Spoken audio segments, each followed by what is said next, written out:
Imagine arriving in Australia expecting the usual culture shock. The accents are different. The slang is different.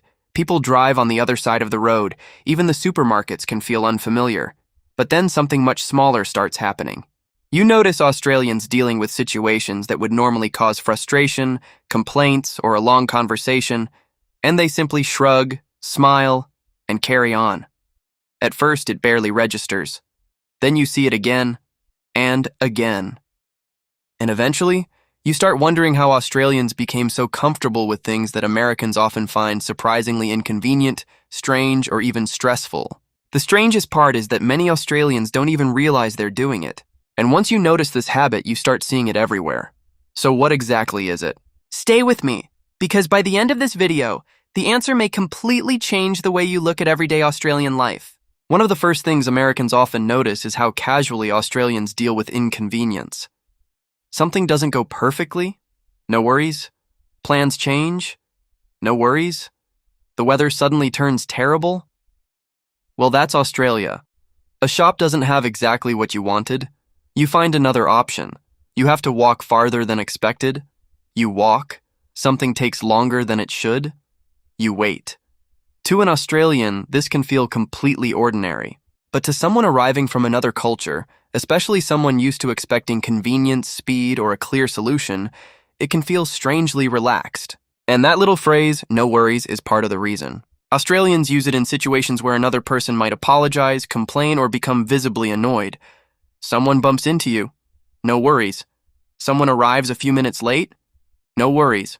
A small mistake happens. No worries. It doesn't necessarily mean the person doesn't care. Often it means the situation simply isn't important enough to turn into a major problem. That attitude can be surprisingly difficult for outsiders to understand. Because Australians aren't necessarily saying that nothing matters. They're often saying that not everything needs to become a big deal. And that's where Americans can start noticing something deeper about Australian culture. There is often a strong preference for keeping everyday interactions relaxed. You don't always need a dramatic explanation.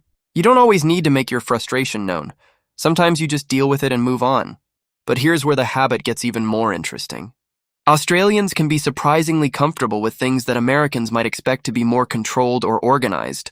Take distance. Australia is enormous, and Australians grow up understanding that getting somewhere can take time. A short conversation about traveling can suddenly turn into a distance that sounds unbelievable to someone from another country. Someone might casually mention driving for hours to visit family, go camping, reach a beach, attend an event, or simply get somewhere.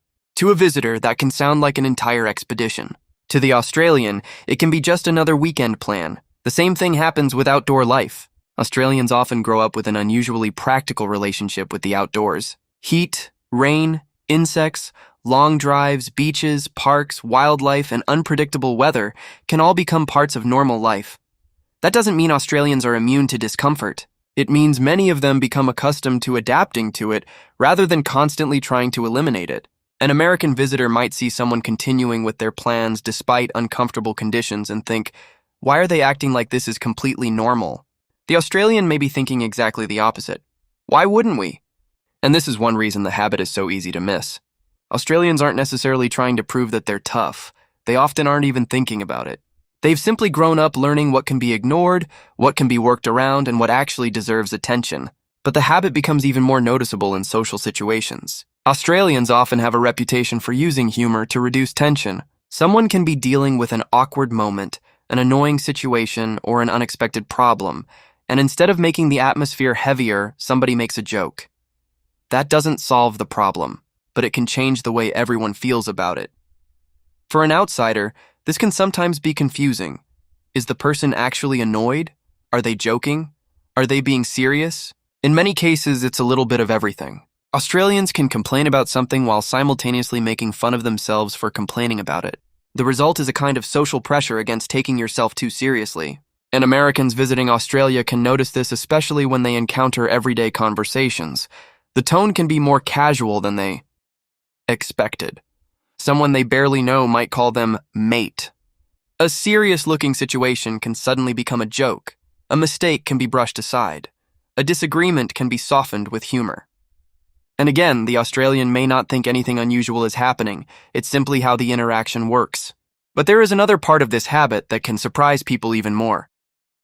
Australians often seem remarkably comfortable admitting that something is difficult without treating that difficulty as a crisis. A long commute is just a long commute. A hot day is just a hot day. A long drive is just part of living in a huge country. A minor inconvenience is something to work around. This creates an interesting contradiction.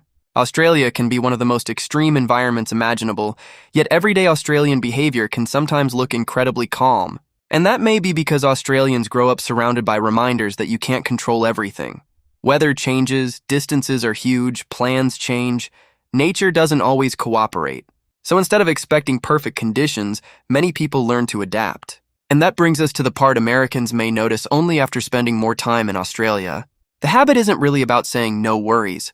It isn't really about being laid back, and it isn't simply about Australians being tougher. The deeper habit is this. Australians often seem to have a lower threshold for deciding that something is worth getting worked up about. That's a subtle difference, but it can completely change everyday life. Imagine two people dealing with the same inconvenience. One immediately focuses on what went wrong, who caused it, and how it should have been prevented.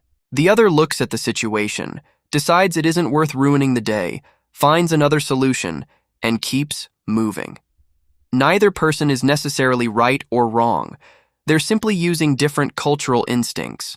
And once Americans start noticing that difference, they can begin seeing it in places they never expected.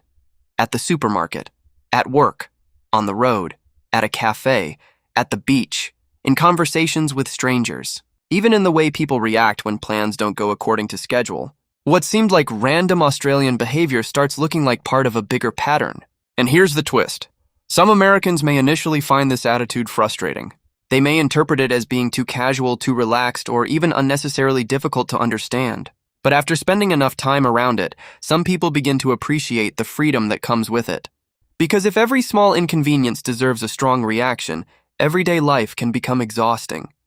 If every delay feels unacceptable, every mistake becomes personal, and every uncomfortable situation becomes something that must immediately be fixed, ordinary life becomes much harder than it needs to be. Australians certainly have their frustrations. They complain. They argue. They get annoyed. Australia isn't some magical place where nobody loses their temper. But there can be a cultural instinct to separate a genuine problem from a minor inconvenience. And that distinction may be one of the reasons certain parts of Australian life feel so different to Americans. The habit Americans keep noticing isn't one dramatic Australian tradition. It's something much quieter. It's the tendency to look at an imperfect situation and think, well, we'll deal with it. Then they do. And maybe that's why Australians themselves don't notice it. You rarely notice a habit that you've been practicing since childhood. You notice it when somebody from somewhere else looks at you and asks, wait, why are you completely okay with this? That's when the difference becomes visible. And perhaps that's the real lesson behind this strange Australian habit. Australia doesn't necessarily make everyday life easier by removing every inconvenience. Instead, Australians can sometimes make everyday life feel easier by changing how much attention they give those inconveniences. And once an American starts noticing that, Australia can begin to look very different.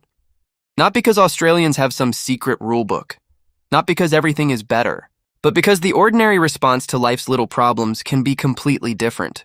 So the next time you see an Australian calmly dealing with a delay, a long drive, bad weather, an awkward moment, or some unexpected inconvenience, don't be surprised if they simply smile, shrug, and say those two familiar words. No worries. Because to an outsider, that might sound like a strange Australian habit. To an Australian, it may just be normal life. And if you want to discover more of the everyday Australian behaviors that Americans notice only after they experience them for themselves, subscribe to World Decoded, because the biggest cultural differences aren't always the ones you expect. Sometimes they're the tiny things nobody thinks to warn you about.